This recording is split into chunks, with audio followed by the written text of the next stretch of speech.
Wir gehen in diesem Bewusstsein jetzt einfach weiter zum nächsten Vortrag, nämlich dass die Grenzen dieser vermeintlich ja nur ostdeutschen Problematik bei der Betrachtung von Verlagerung und Verbringung von entzogenen Kunstwerken aus der DDR schnell gesprengt werden. Und dass wir uns eben häufig in einem internationalen Verwertungskontext befinden.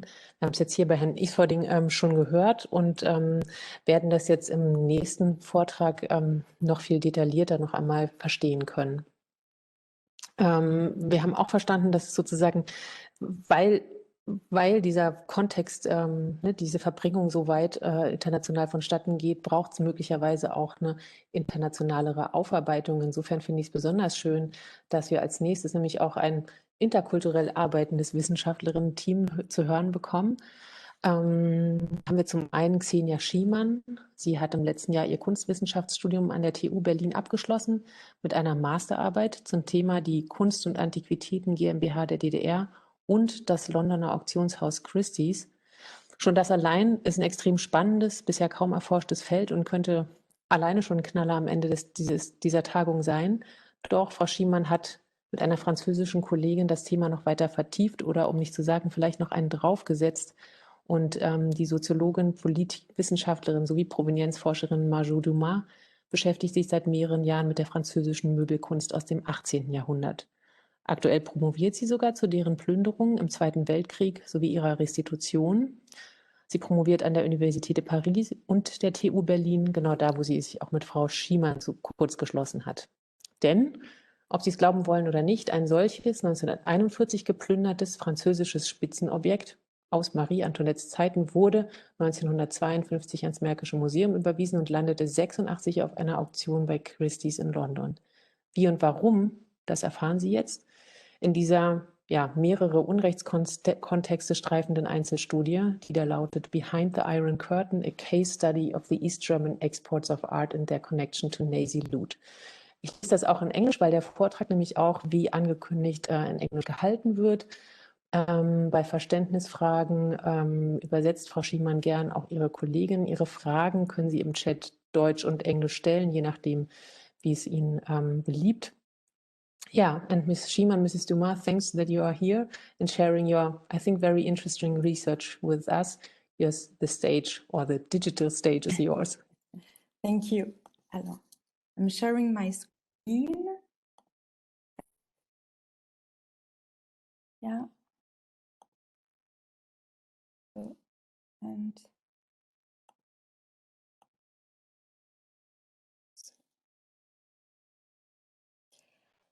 so good afternoon. Before starting this presentation, we would like to thank Andreas Bernhardt, Eileen Laska, and Elisabeth Bartel from the Stadtmuseum Berlin, as well as Alain Prévet and Elsa Vernier-Lopin from the Mission de recherche et de restitution des biens culturels spoliés entre 1933 et 1945. Many thanks to Anne Labourdette, Marie-Hélène de Ribou, Marie-Cécile Bardoz, and Frédéric Dassas at the Musée du Louvre. Without you, this work would not have been possible. And finally, our warmest thoughts to Bénédicte Savoy, our supervisor, who made us virtually meet each other and work together. And we would also like to thank the Deutsches Zentrum Kulturgutentzug for inviting us to talk about this Benjamin Commode, which outstanding history from Versailles to Christie's through the French Revolution, the Second World War, and the GDR era was a delight studying. Our point is to retrace these translocations and to question how it could have been sold on the other side of the Iron Curtain at Christie's London in 1986 and 11 years later at Christie's New York, especially because it was declared as looted by the Nazis and was part of an East German museum's collection. This Benjamin Commode the counterpart of one which is part of the Musée du Louvre's collection. They are both stamped by Guillaume Bennemann, master in 1785.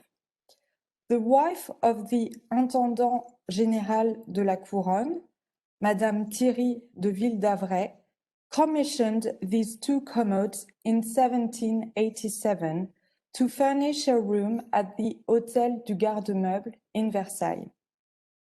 Both commodes are made of mahogany and Turquin blue marble.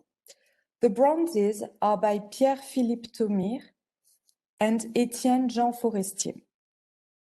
In 1792, one of the commodes was sent to the Cabinet du Conseil du Roi at the Château des Tuileries before being transferred to the Mobilier National in 1870 and finally being exhibited in the Louvre, where it can be seen today, when the other was most likely sold during the French Revolution. We couldn't find any information about the commode until the 1930s. In 1933, it was presented at an exhibition at the Louvre, rétrospective du meuble du XVIIe siècle à nos jours. It was in the Louis XVI room of the exhibition. According to André Tenissen, who published the following year a book about the French ébéniste, the commode belonged to a French art dealer, Marie Touzin. There were no mentions of sale of the commode or other exhibitions between 1930 and 1941, which leads us to think that it still belonged to Marie Touzin at the beginning of the German occupation of France. Between the end of February and November 1941, the commode was sold to the Reichsbank through the intermediary of Margaux Janssen. Albert Bourdaria, an art and antiquity expert, wrote a custom report on the 15th of February 1941, with an estimation of price of 400,000 francs. Margaux Janssen, a Swedish citizen, lived in Paris during the occupation. She met Walter Funk in Berlin in the 1920s, the future director of the Reichsbank and Hitler's Minister of Economy. In November 1940, Funk put Margaux Janssen in touch with Dr. Heinrich Wolf, chief architect of the Reichsbank in Berlin, because he wanted to have the Reichsbank headquarters decorated in a, quote, French 18th century fashion, unquote. Wolf needed Janssen as an intermediary to carry out this work. She negotiated contracts between the Reichsbank and luxury Parisian design houses. During this period, Janssen worked exclusively for the Reichsbank and acted as an intermediary for the Germans in many cases of furniture and art purchases, including the purchase of the Bennemann commode. This commode, by its prestigious provenance, its high quality, and the existence of its counterpart in the Louvre, was a piece of choice for Dr. Heinrich Wolf.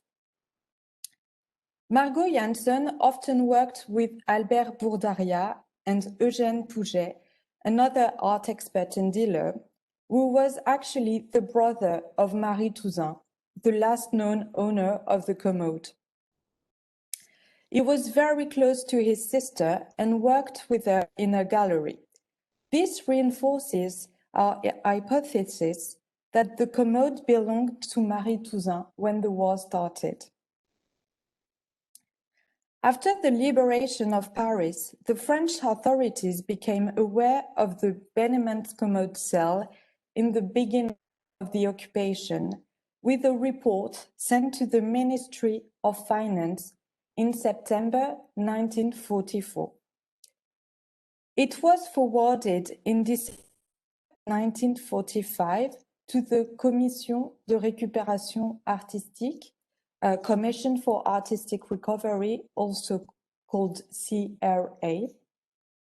So this report had been written by the former secretary of Margaux Dumas. And this secretary wrote that she understood that Janssen was a straw woman for the Reichsbank. The secretary also wrote that the Reichsbank paid for what it bought with the money it took out of the Banque de France through Dr. Butcher, the Reichsbank delegate to the Banque de France. This information is an element that can explain why this commode appears in the Répertoire des biens spoliés, published between 1947 and 1949. This repertory consists of a list of looted assets that were not located at the time of its publication, along with information about them. It had a dual function: to the assets sought, but also to prevent their trade. In the fourth volume, at the entry 2035, one can read, quote, a piece of furniture marked by Benneman in mahogany, solid doors with gilt bronze rods, decorated with bronzes attributed to Gautier. The counterpart of this piece of furniture is in the Louvre. In the Répertoire des biens spoliés, it appears that this piece of furniture was claimed by the CRA and not by a private individual. It seems that the CRA considered this object having been bought by the Reichsbank with money apparently from the Banque de France as being stolen from France and wished to recover it, like many other objects sold through the intermediary of Margaux Janssen, which were published in the repertory and claimed by the CRA.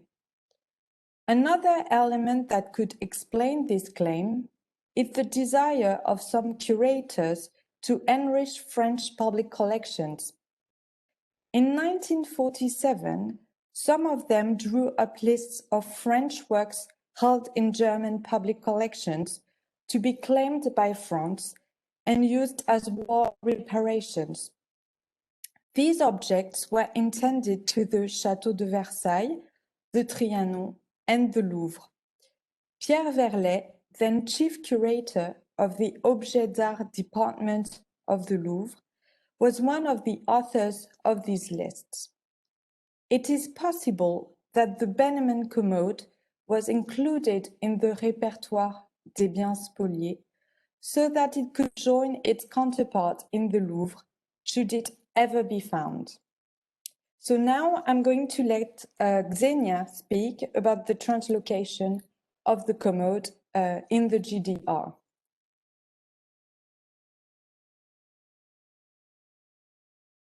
Dear Margaux, thank you very much for your part. At this point, I would like to follow the trace of the Benneman commode in the GDR times. After the Second World War, in the years 1951-52, the Margaux Museum in East Berlin took over 51 pieces of furniture from the GDR Ministry of Finance. That so-called Reichsbank furniture was taken from the building of the former Reichsbank and included the Benneman commode. The commode was one of the most important pieces in that acquisition. According to the inventory book, it was added to the museum's inventory on the 5th of September 1952 and given the inventory number Roman 1 52,321. The entry included a note on the publication by Egon and Waldemar Hessling about the most important pieces of furniture in the Louvre. Among those examples, there was the counterpart of the commode in the Margaux Museum. Without doubt, that note highlighted its importance. While the museum in the GDR knew about the counterpart in the Louvre, the French museum was not aware of the twin commode in East Germany. Moreover, it appears that there were no contacts between the Margaux Museum and the Louvre regarding both objects. The Stiftung Stadtmuseum Berlin, to which the Margaux Museum today belongs to, still owns the marble slab of the Benjamin piece of furniture.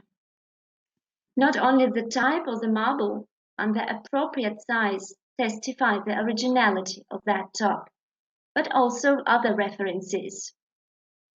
On the back of the slab, there is a small piece of paper with some fragments of letters written in ink. According to the Louvre, this etiquette could be dated to the 18th century and could be a label from the Gardeux Meublé de la Couronne. Besides, in the right corner of the slab back, there is the signature of the Reichsbank Möbel AB 812. Apparently, the top and the commode were separated during transportation, maybe during the war, because of the weight of the former.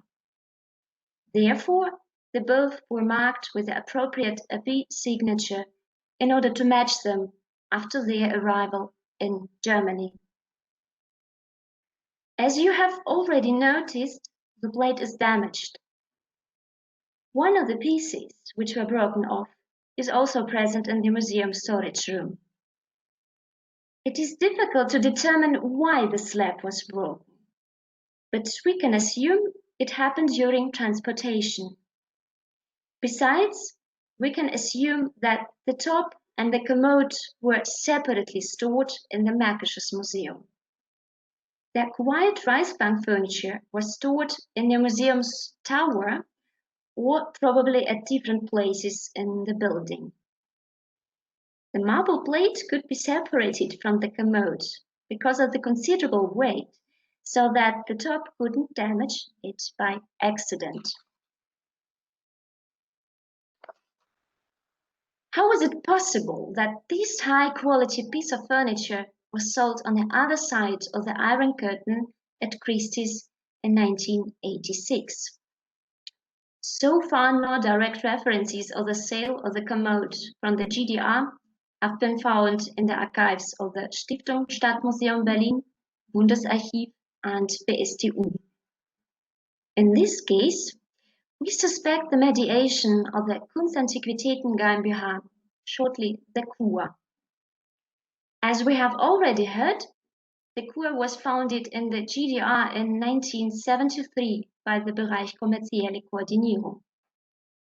1 year later, the KUA was made responsible for the sole export of art objects, antiques and second-hand goods on Western art markets to get foreign currency. The KUA was established by the well-known decree of the Council of Ministers of the GDR 4/73. That decree intended to release antiques and museums collections from the state fund amounting to a total of 55 million of so-called valuta marks for sale in non-socialist countries. For example, the Margaux Museum was to deliver art objects worth 500,000 marks. Though the project was not implemented, the KUA received during its further activity art items from East German museums. Particularly in the 1980s, the KUA was given several options to obtain artifacts from various museums. On one hand, the KUA entered into contractual agreements with some East German museums, whereby the museums were entitled to revenues from the sales. On the other hand, the KUA benefited from the exchanges of art items with the museums. When a museum intended to purchase a new work of art in the West, or to obtain protected cultural goods, which were not authorized for export outside of the GDR, it had to provide for the KUA any other objects in exchange. Besides, in the last business conception, the Kur intended to let release for selling in the West the museum holdings which were not considered to be part of the cultural heritage of the GDR. The Kur defined it as following, quote, Schwerpunkt bilden solche Gegenstände, die im Verfolg der Enteignung der Kriegsverbrecher und der Bodenreform dem Staat zufielen und den Museen zugeführt wurden. Dabei steht die Aufgabe zu prüfen, inwieweit nach westlicher Rechtsauffassung Ansprüche ehemaliger Besitzer geltend gemacht werden können.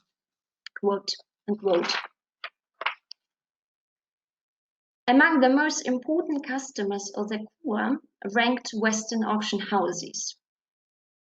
Just at the very beginning of its activity, the Kur explicitly referred to auctions when describing their own expert practice in one of the earlier business concepts. Quote, Die GmbH hat das Recht, wertvolle Einzelgegenstände oder Partien an Auktionshäuser direkt oder bei entsprechender finanziellen Sicherung über Vertrauenshändler indirekt versteigern zu lassen. Unquote. The records in the Bundesarchiv Berlin show, for example, that the Kur and the London auction house Priestis, where the Benneman commode was put out for auction in 1986, concluded at least 10 contracts in the period from 1979 to 1982. However, in the archival records concerning the business relations between both companies, there is no evidence of the sale of the Benneman commode from the Margaux Museum. In this case, the sale by any intermediary firm of the Kur or resale by a not involved vendor couldn't be excluded as well. In the media and in the academia, there is a well-known example regarding the sale of the painting by Adrian Cotter, Still Life with Chestnuts, from the illegally seized East German collection of Helmut Meissner. The Kur delivered that picture after one attempt again in 1985 to its intermediary Switzerland-based firm Intrac SA. After that, the picture was sold 3 years later at Christie's Amsterdam. At this point, we would like to summarize the details regarding the removal of the Benneman commode from the collection of the Margaux Museum and try to answer a few questions raised on this matter. The Benneman commode has probably never been exhibited at the Margaux Museum, and there were no mention or picture of it in its German publications. Therefore, the commode left no mark behind in terms of visibility and affiliation to the collection of the Margaux Museum. As you can see, the withdrawal of the commode was not mentioned in the museum's entry. There is also the question why the slab belonging to the commode was not taken along. If the Kur did not cause the damage of the marble plate, it can be assumed that the top was not found. Also, one cannot exclude that the exporters would have an opportunity for making a similar plate in the West if the slab couldn't be transported for some reasons.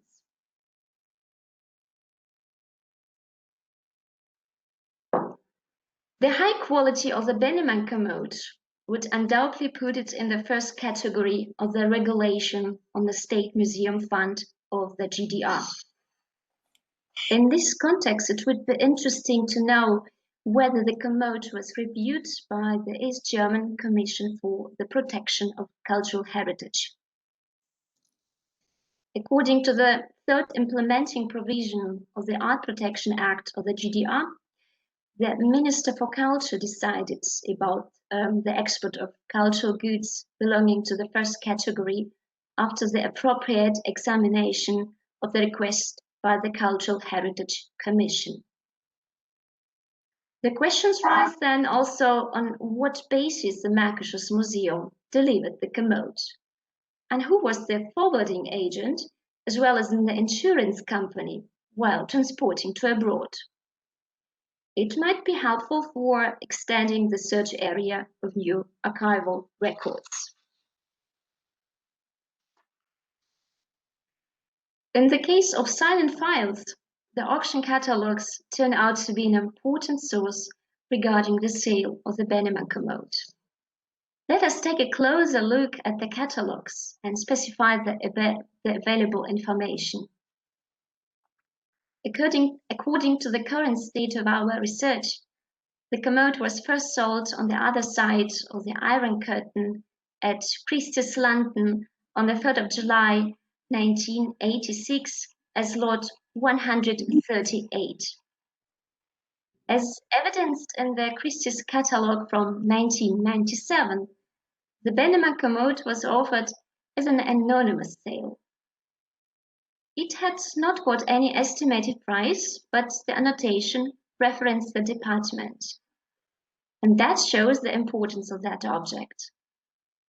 Eventually, the Bennemann commode was sold for £151,200, which were the best proceeds of that auction among 147 lots. Apparently, the commode was not offered to the Louvre. After the fall of the Berlin Wall, the Bennemann commode was put up for auction overseas at Christie's, New York on the 21st of October 1997. It was offered as the lot number 282 and sold for $937,500 US. The regarded auction catalogs provided the reader with information about the description of the commode and its literature references. In terms of the object biography, the main focus was put there on the description of its provenance in the 18th century, and the twin commode in the Louvre was mentioned as well. Furthermore, the stamps and the inventory numbers of the Bennemann commode were also mentioned there. And gathering that specifications with the information from the entry of the Märkisches Museum, we can reconstruct literally the picture of the sold piece of furniture. According to the museum's entry, the stamp of Bennemann was to find on 4 angles under the marble slab. Inside of the central drawer, there was the inventory number of the Märkisches Museum, Roman 1.52,321, applied in white paint. The Christie's catalogue from 1997 mentioned following signatures, quote, inscribed twice on the top and back in ink M38554 and AB 872, and with a paper label inscribed Roman 1/132/ver ... unquote. The Reichsbank inventory number in the auction catalogue differs from the number on the slab, which could be from any typing mistake. And finally, the Christie's catalogue from 1986 highlighted that the slab was later molded. Last but not least, at the Christie's sale of 1997, the Bennemann commode was declared property of the US-American collector Nancy Richardson. As another evidence, there is a picture from the New York Magazine of the year 1995, where Nancy Richardson posed in her luxuriously furnished living room. On the right side of the room surprisingly appeared a fully packed Bennemann commode. Overall, it would be interesting to know where the commode is today and whether the current owner knows about the exceptional history of this piece of furniture. As you have seen, several epochs, including translocations within 2 dictatorships, and the most diverse actors and institutions were involved in this case. Let us conclude. The itinerary of the Benjamin commode, which is non-linear and particularly sensitive to history as well as to political issues, illustrates the need to dwell on the question of the terms used to describe this journey. Speaking of looting doesn't make it possible to encompass the appropriation of this object at different stages of its history, and especially the consequences that this had on the perception of this chest of drawers and its value. Talking about loot is taking the point of view of the French CIA in 1947. But when studying further the history of the commode during the Second World War, it is not that clear. Its sale in 1986 also forces us to think on how to define in which context it took place. The analyzed study case illustrated also clearly the interface between the provenance research, the art market, and the museum studies on one hand, and the close connection between different appropriation contexts on another hand. It raises as well the question how the links between the existing areas of the provenance research could be systematically explored and extended. Finally, it shows how the global art market was affected by the art exports of the GDR after 1973. Thereby, the boundaries of the originally East German problem break down. We thank you very much for your attention and look forward to your comments and questions.